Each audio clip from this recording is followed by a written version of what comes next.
अस्सलाम वालेकुम friends, welcome back to top smarties drama serial तौबा।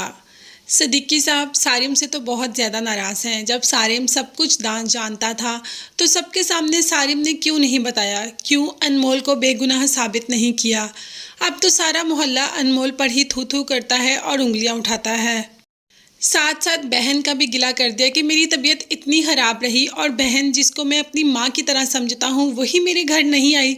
सारिम ने कहा कि मैंने अम्मी को बताया ही नहीं, मगर सिद्दीकी साहब ये बात मानने के लिए तैयार ही नहीं। सच में सारिम ने अपनी माँ को नहीं बताया था कि मामू की तबीयत इतनी ख़राब है। मामू की बातों से सारिम को एहसास हुआ कि उसने गलत किया अम्मी को ना बता के, तो आज बता ही दिया। माँ के तो एकदम रोंगटे ही खड़े हो गए कि क्या तुमने मुझे पहले क्यों नहीं बताया कि सिद्दीकी की तबीयत इतनी ख़राब थी। जिस पर सारिम ने कह दिया कि मैंने इस वजह से नहीं बताया कि आपको उनका कोई एहसास ही नहीं। माँ तो बिलक उठी और कहा कि वो मेरा भाई है, मुझे दुनिया में सबसे ज़्यादा अजीज़, चाहे उसकी बेटी के साथ मैं जैसा भी बिहेव करूँ, मगर मैं उसके साथ बिल्कुल मुखलिस हूँ और उसके साथ मैं कभी ऐसा करने का सोच भी नहीं सकती। शानी की माँ भी शानी से बहुत ज़्यादा नाराज़ है, मगर शानी जानता है कि उसने माँ को किस तरीके से मनाना है। इसीलिए माँ और बाप को अपने झांसे में ले आता है कि मैं उस लड़की को जानता भी नहीं, पता नहीं कौन लड़की है, आपके आगे आकर क्या बोलती रही और आप मुझे ही गलत समझना शुरू हो गए। मैं तो आपकी औलाद हूँ ना। आज तक कभी मोहल्ले में मेरी कंप्लेन आई है, वो पता नहीं कहाँ से आ गई। माँ ने तो बेटे की बात मान ली, मगर फ्रेंड्स यहाँ पर एक और बात ये हुई कि सिद्दीकी साहब तो मिल ही नहीं रहे। अनमोल और बुशरा हर तरह से ढूंढ चुकी हैं सिद्दीकी साहब को। नमाज़ पढ़ने के लिए गए और अभी तक घर ही नहीं आए।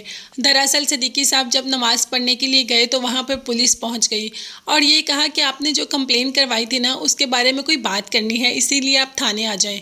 पुलिस उनको ले तो जाती है, मगर उनको जाते ही लॉकअप में बंद कर देती है और कहती है कि आपने जो कंप्लेन करवाई वो झूठी थी, तो इस कंप्लेन की वजह से हम आपको गिरफ्तार कर रहे हैं। और घर वालों को कोई खबर भी नहीं दी। अनमोल और बुशरा हर जगह पर अपने बाप को ढूंढ रही हैं, मगर बाप तो उनको मिल ही नहीं रहा और बाप के बगैर उनका कोई सहारा भी नहीं। दोनों बेटियां रो रो कर पागल हो रही हैं कि आखिर उनका बाप कहाँ गया।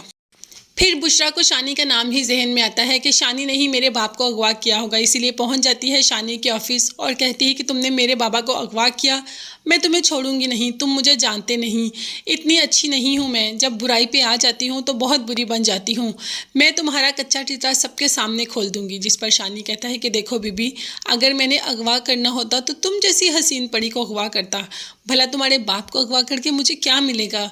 तुम्हें अगवा करता, तुम्हारे बाप को धमकाता कि घर मेरे नाम कर दो या बेच दो, तो वह ऐसा कर देता, भला तुम्हारे बाप के अगवा करने से मेरा क्या ताल्लुक है।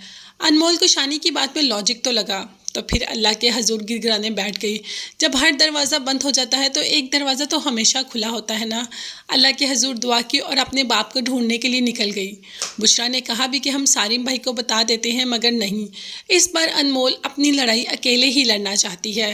सीधी पुलिस स्टेशन पहुंच जाती है और कहती है कि मेरे बाबा नहीं मिल रहे, उनको ढूंढो। जब पुलिस कोई एड़-बेड़ करती है तो अनमोल भी बिल्कुल सीधी हो जाती है और कहती है कि जब आप मेरे घर आए थे ना, तो आपने जिस तरह का बिहेव हमारे साथ किया, मैंने सबकी वीडियो बना ली है और आप जानते हैं कि हम ऐसी नस्ल नहीं जो चुप करके बैठे। एक दफ़ा आपकी वीडियो सोशल मीडिया पर डालूंगी ना, तो ये वीडियो आप जानते हो कि कितनी जल्दी इस तरीके की वीडियो वायरल होती हैं। फिर आप अपनी नौकरी की खैर मना लें, फिर आपके पास कुछ भी नहीं बचेगा। अब तो पुलिस वाला भी अनमोल की धमकी से डर जाता है और सिद्दीकी साहब को ढूंढने लग जाएगा। ढूंढने गया सिद्दीकी साहब को घर ही भेज देगा, क्योंकि सिद्दीकी साहब को तो उन्होंने ही गिरफ्तार किया हुआ है। तो अनमोल का ये शायद आगे उसके लिए और मुश्किलें ले आए, शायद शानी उस पर और ज़्यादा सख्ती करना शुरू हो जाए। मगर ये सब देखने और जानने के लिए मेरे चैनल को ज़रूर सब्सक्राइब कीजिएगा, साथ ही साथ बेल आइकन का नोटिफिकेशन ज़रूर प्रेस कर दें ताकि मेरी हर नई आने वाली वीडियो आप तक बआसानी पहुंच सके। और साथ ही मुझे और मेरी फैमिली को अपनी दुआओं में याद रखिएगा। नेक्स्ट वीडियोज़ तक के लिए अल्लाह हाफिज़, bye bye and take care.